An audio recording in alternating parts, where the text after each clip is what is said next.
Hello everyone, welcome or welcome back to Sita's Budgeting Journey. I'm Maria, aka Sita, and on my channel I'll be cash stuffing envelopes, completing fun savings challenges, and I will also document my journey towards financial freedom.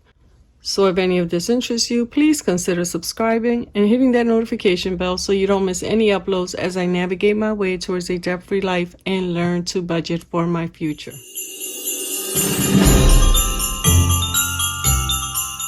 All right, guys, I am back, and today I am going to be sharing my debt as of today. Now, I previously did a debt confession in July, and I showed you what my total balances were back then, but I'm here to share with you today what my balance is as of today and what my plans are going into 2024. So let's go, guys. So here is, let's see, that's September, July. This is what my starting debt was when I started documenting my journey here on YouTube. My starting debt was for Bank of America, my Apple credit card, Green Path, and Affirm, and it was $9,550. I continue to make payments each month.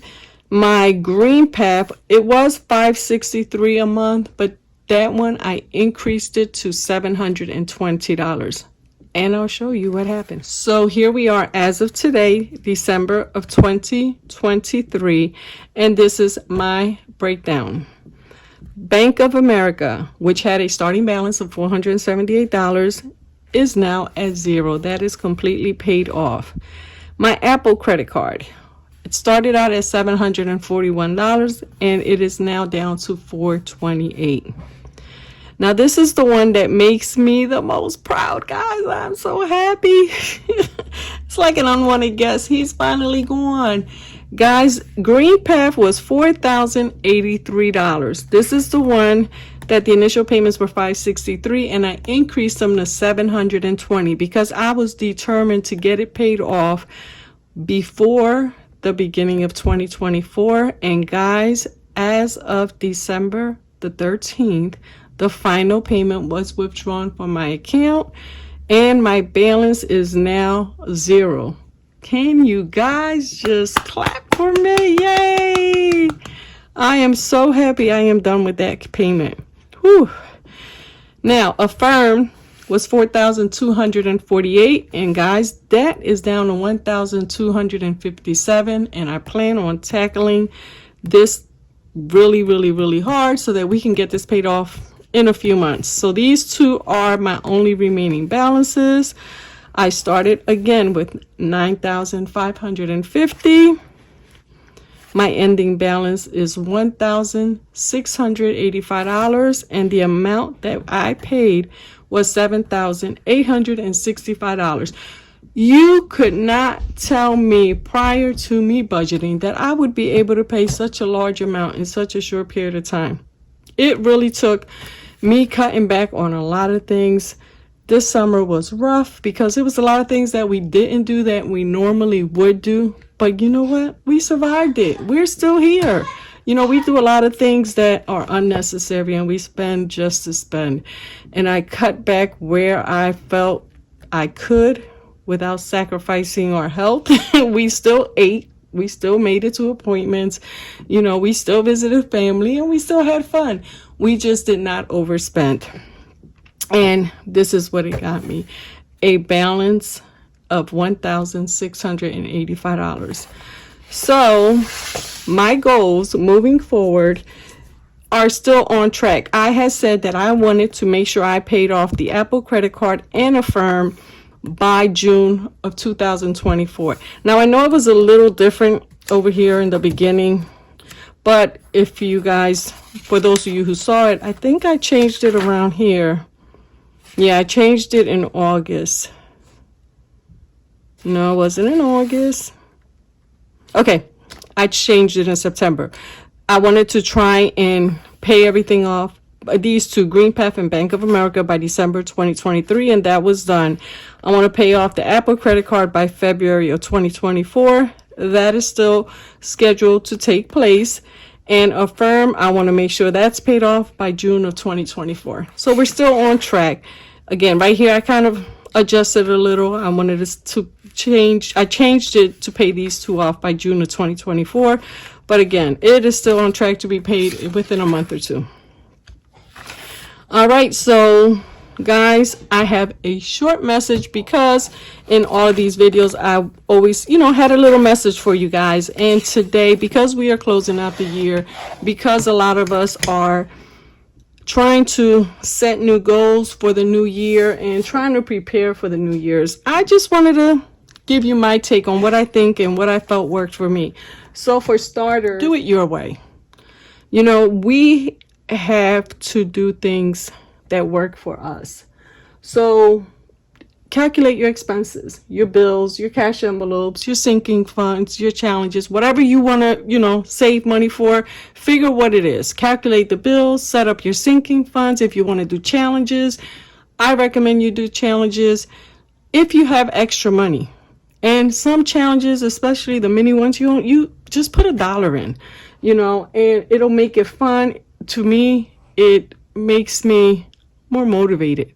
When you can save money that way and then allocate it to a different category, it'll actually help you feel like, it's enjoyable. You don't want to be stressed out while you're doing this. Another thing I recommend is only share what you want with others, and be that on YouTube as a YouTuber or with your family and with your friends. No one needs to know all your business. Share what you feel comfortable sharing. I know a lot of people share everything, their total income, their spouse's income, their child support, their side hustle. Some people share exactly what they pay for rent or mortgage, for each utility, for each subscription. That's fine. That's what they're comfortable with. It doesn't mean that you have to do that. It also doesn't mean that if you don't do it, that you're doing it wrong. You're doing what works for you. And the other thing I would, would say to someone, especially someone starting, don't worry about the fancy binders. Don't worry about the planners. And yes, I got them all. Do I need them? No. It's something that I wanted. In some instances, I saved up for it. In others, I just splurged and I treated myself. But again, you don't need it. You can get a little notebook like this. You can go to a dollar store, pick up a notebook, Walmart, wherever, and pen or pencil. That's really all you need to be able to document your bills, your cash envelopes, whatever. And you don't need fancy envelopes. You can get a box of regular envelopes at the dollar store, maybe $50 for $1 or something like that. I think I saw it the last time. And that's all you need. Another thing is, if you have an off week and you can't stuff your envelopes or you can't put money aside, that's also okay. Don't beat yourself up over it. Make adjustments, guys. You have to make adjustments when needed. First of all, the economy. Do I have to say more? Gas prices are through the roof. Food is a necessity, but the prices are ridiculous. So if you start off saying, okay, I'm going to save $150 a week for my family of 5, let's say, and you might be able to make it work. But, you go to the store today and you buy a gallon of milk and it's costing you $4, and you go next week and that same gallon of milk is going to cost you $4.75. Guess what? You're going to have to adjust the amount that you set aside, because it's not going to work if everything else in the store has gone up. So you have to make adjustments for the economy and for the way things are. You also have to make adjustments for things that happen in life. You might have missed a day of work or two and didn't get paid for it. Or it might have been a week when you were expecting to work overtime and you were unable to work overtime. Let's say you had a month where you had birthday parties, graduations, weddings, baby showers. You have to make adjustments because you may spend a little more at a birthday party for a gift or a baby shower or a wedding. And then there's some days, guys, when you just need to splurge. You have to, you feel the need to go out and treat yourself to something nice, or you don't want to cook, and instead of ordering McDonald's, you know what? No, we're going to a restaurant. We're going to have a nice sit-down meal. It happens. That's called living. Budgeting does not mean you have to stop living. So don't beat yourself up. If you decide that we're going to go out, or you want to get your nails done, you only budgeted for your nails, but you get in there and you want a pedicure, do what you have to do. Sometimes we do take money out of one envelope and use it for another. It's not the end of the world. Now, lastly, and this one is very, very important, give yourself grace. I hear people on here who are wonderful budgeters. They offer excellent information to us. But you know what? Things happen. Not only the things that I already stated, but other things happen. Something breaks down in your house. You have car trouble. You have to make a major purchase because your stove stopped working. Your dryer stopped working. You cannot beat yourself up because you went out and used your emergency fund. You went out and charged your credit card that you had put on a debt confession that it was paid off. And now it's like, oh guys, I was afraid to share this with you guys. You should never be afraid. First of all, we're human. Life happens. You know, never be fearful of sharing, especially on this platform. I know people have opinions. I know people have strong opinions, but we're all in this together. You know, I might have a good month where I write down my budget and I stick to it to the penny. But there may be a month, and I've had those months already, where everything goes crazy. And I end up having to take money from this envelope to pay for that, or take money out of my emergency fund. It happens. Do I owe anybody an explanation? Not really. Do I choose to explain it to you guys? Totally up to me. And that's totally up to you, because at the end of the day, guys, when that bill comes in, it's something you have to pay, or you and your spouse, you know, if you have a significant other. But just know that being on here, I know it's scary sometimes, especially with the debt confessions. You know, when you are so transparent and you share that you owe money and your balance is this and is that, kudos to you. I am so proud. I actually enjoy watching those videos because I love when people are honest. That's one of the things I tell my friends all the time. You know, I love people who are honest. Honesty is big for me. And if you can come on here not knowing how many people are going to watch your video and confess, I have $120,000 in debt. That's credit cards, that's loan, that's a car, that's not including your mortgage. It's just a lot of money. Guess what? You're here because you're trying to do better. So give yourself some grace and know that the decisions of yesterday, they're already made. You cannot change that. But moving forward, what you can do is stick to your budgeting plan, be consistent, and know that it's not going to be perfect. There are going to be days and weeks and months when your budget is going to go haywire. But the important thing is that you stick to it. So that's it. That's all I have for you today. I just want you guys all moving forward, especially starting this new year. If you're new to this journey, it's hard.